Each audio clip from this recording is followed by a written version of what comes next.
ఇప్పుడే 'జటాధర' మూవీ అయితే చూడడం జరిగింది భయ్య. ఈ మూవీ థియేటర్ రిలీజ్ అయినప్పుడే చూద్దాం అనుకున్నాను గానీ, నేనుండే సరౌండింగ్స్‌లో ఎక్కడ థియేటర్ అయితే రిలీజ్ చేయలేదు. సరే ఓటీటీలోకొచ్చాకే చూద్దాం అనుకున్నాను. ఓటీటీలోకొచ్చిన తర్వాత నాకు చూసే టైం లేదనమాట. సో, పొరపాటున ఈరోజైతే మూవీ చూడడం జరిగింది. పొరపాటున ఎందుకు అంటున్నానంటే వీడియో అయిపోయేటప్పటికి మీకు అర్థమైపోద్దనమాట. లైక్ నేను 'సుధీర్ బాబు' గారికి చాలా పెద్ద ఫ్యాన్ భయ్. ఎందుకంటే నాకు బాగా ఇష్టం అనమాట ఆయనంటే. అంటే ఒక కొత్త రోల్స్ చేస్తుంటరు. లైక్ యూనిక్ కాన్సెప్ట్‌తో వస్తుంటారు. లైక్ 'మహేష్ బాబు' గారి బ్యాక్‌గ్రౌండ్ ఉన్నా సరే, అతను ఎప్పుడు ఆయన బ్యాక్‌గ్రౌండ్ యూజ్ చేసుకొని బయటకొచ్చింది లేదు. చాలా కష్టపడి వర్క్ చేస్తారని చెప్పి ఒక మంచి ఇంప్రెషన్ అయితే ఉందనమాట నాకు ఆయన మీద. నేను రీల్స్‌లో అలా ఈయన 'జటాధర' పాటకి డాన్స్ ఏశారు కదా! ఆ పాటకి డాన్స్ అయితే చూశాననమాట. నిజంగా డాన్స్ భలే ఏసాడురా! లైక్ మూవీలో ఇది పేలుతదేమోరా అన్న చిన్న హోప్‌తో అయితే ఉన్నాననమాట. ఫైనల్‌గా ఎట్లయితే ఎట్టయిందని చెప్పి మూవీ చూడడం అయితే స్టార్ట్ చేశాను. చూస్తున్నాను. పోతా ఉంది మూవీ. పోతా ఉంది. అరగంట సినిమా అయింది. సరే ఓకే. 'సుధీర్ బాబు' ఉన్నాడు. సంథింగ్ ఏమైనా ఉంటదేమో. ఇంత ప్రమోషన్స్ చేశారు మూవీకి. రొట్టో సినిమా కాకుండా సంథింగ్ ఏదో ఒకటి డిఫరెంట్‌గా ఉంటదేమో అలా ఓపికగా చూద్దాం అని చెప్పి అలా ఆరాంసే కూర్చొని మూవీ అలా చూస్తా ఉన్నాననమాట. పోతుంది ఇదేదో అయ్యే పనిలా లేదబ్బా అనిపిచ్చేసింది నాకు. ఏమి నాకు ఎక్కట్లేదనమాట మూవీ. మూవీ పాటికి మూవీ పోతా ఉంది. మన పాటికి మనం అలా కాలు మీద కాలేసుకొని చూస్తున్నామే గానీ, అది ఏం అర్థం అవుతుందో ఏమో వాళ్ళకే తెలియాలి.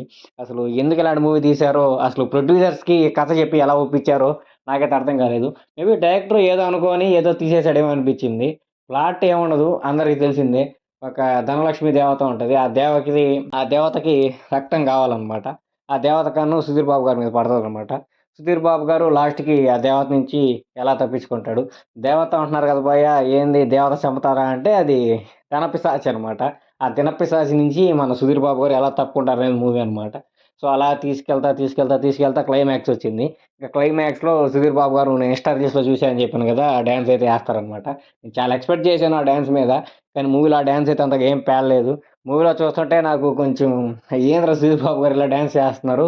అంటే మనం జస్ట్ ఇన్‌స్టా రీల్స్‌లో చూడడానికి, మూవీలో చూడడానికి కొంచెం చాలా అంటే చాలా చేంజెస్ అయితే అబ్జర్వ్ చేయాలి మనం. ఎందుకంటే ఇన్‌స్టా రీల్స్‌లో ఏముంది అలా స్క్రోల్ చేస్తా ఉంటాం. కానీ మనం ఒక మూవీలో చూసేటప్పుడు దాని ఇంపాక్ట్ చాలా ఉండాలి మూవీ మీద అని కోరుకుంటాం. అలాంటి ఇంపాక్ట్ లేనప్పుడు కొంచెం డిసప్పాయింట్ అవుతాం అనమాట. సో, నేను గూడా అలాగే డిసప్పాయింట్ అయ్యాననమాట. సో, మొత్తానికి మూవీ విషయానికి వచ్చేసామంటే నాకైతే మూవీ అంతేమి నచ్చలేదు. బొక్క అనిపిచ్చింది. ఎవరన్నా చూడాలనుకున్నా గానీ మీ ఇష్టం అది ఇంకా. నన్ను గాని అడిగితే నేనైతే ఎవరిని చూడండి అని రికమెండ్ చేయను, సజెస్ట్ చేయను, ఏమి చేయను. మీకు ఇంట్రెస్ట్ ఉంటే చూడండి. నన్ను గాని నా ఫ్రెండ్స్ ఎవరన్నా పర్సనల్‌గా అడిగితే మచ్చా చూడొచ్చా అంటే ఖచ్చితంగా చూడబాకననే జెప్తాను. ఎందుకంటే మూవీ టైమ్ వేస్ట్ తప్ప అంతకన్నా ఏమి లేదు. సో, ఇంక మీ ఇష్టం ఓటీటీలో ప్లాట్‌ఫామ్‌లో స్ట్రీమ్ అవుతుంది కాబట్టి చూడాలనుకున్న వాళ్ళైతే చూడండి.